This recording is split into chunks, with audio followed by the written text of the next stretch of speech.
Contact with an object. It's moving toward us. All decks report status. All decks report status. All decks report status. Bridge engineering. Come in. What's happening to our power? Ready, Mr. Spock. Fire. Hit, Mr. Spock. Star Trek has permeated every area of my life, and I have used Star Trek in pushing every area of my life, whether it's in public service or whether it's in business negotiations or whether it's in connecting with foreigners.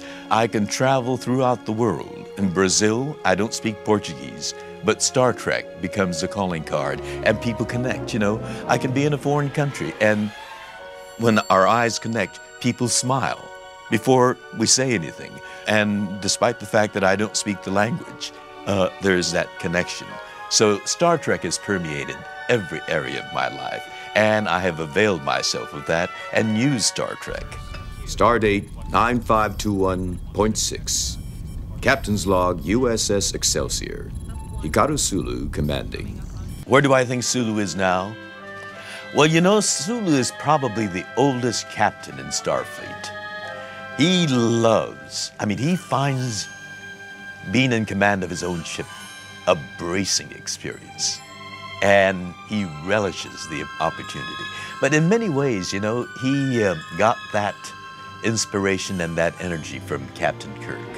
He is an extension of Captain Kirk, but his own man, and bringing his own unique, singular qualities and spirit to his command of the Excelsior. And that's why I think the Excelsior series with Captain Sulu is going to be an eminently successful, big, smasheroonie hit TV series.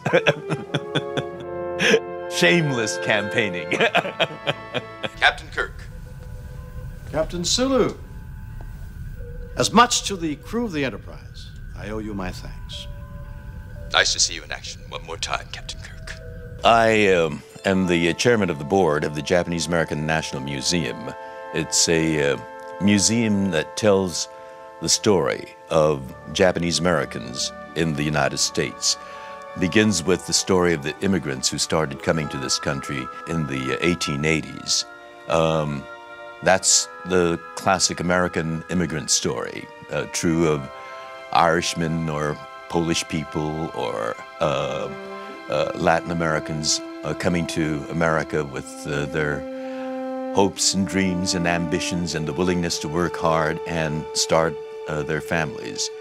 The second chapter of the Japanese American story is a dark chapter of American history where the United States government couldn't draw the distinction between Americans of Japanese ancestry and the people that we were fighting.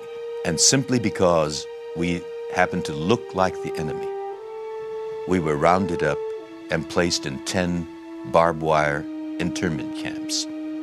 And then the third generation story is my generation story, where despite this stumble of American democracy, really the failure of American democracy, the dynamism and the ideals of American democracy may take some time, but ultimately and eventually prevails. And because of the heroism of the Japanese American soldiers, the world changed for the next generation, my generation, where they could now serve in Congress. They are now leaders in business, in academia. The Challenger space shuttle tragedy had a Japanese American astronaut, Ellison Onizuka. So in fact, we're exploring and going out in space. And in fiction and in movies, Hikaru Sulu was out in space since 1966. And I had the unique privilege and honor of playing him. And the Japanese American National Museum has Captain Sulu's uniform on display there as part of the third generation story. I serve as the chairman of the board of this museum. Because our trustees are made up of people, distinguished leaders from throughout the country, we move our exhibits throughout the country as well. As a matter of fact, we discovered that the people of the state of Arkansas, which had two internment camps, Jerome and Rower, which is a camp that our family was sent to, today are unaware of the internment camp history of their state. I was there for one of our committee meetings, there in Little Rock, Arkansas, for one of our committee meetings in November of 2003. And I thought I'd visit the camp where I spent my boyhood years. Rented a car and went down there. A place that I really actually have fond memories about. I remember the barbed wire fence and the guard towers, but to a 4-year-old child, 5-year-old child, you know, that becomes part of the landscape.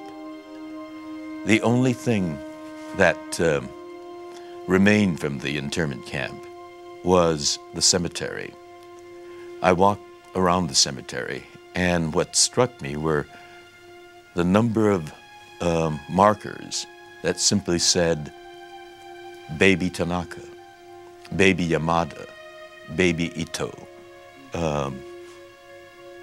Hospital care, medical care was very bad, and many babies died at childbirth or shortly thereafter. They didn't have names.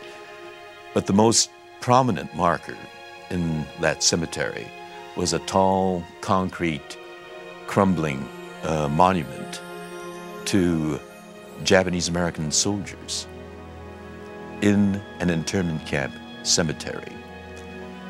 During the war, young Japanese American men, despite the fact that they were incarcerated, that their American citizenship, or the rights of their American citizenship, was taken away from them, their freedom. Yet, because they believed fundamentally in the ideals of our system, they went out there to prove that they are Americans and that the government has it all wrong by what they're doing. And they fought for this country, and they fought with extraordinary valor. And so as I stood in front of that monument, the irony was excruciatingly painful.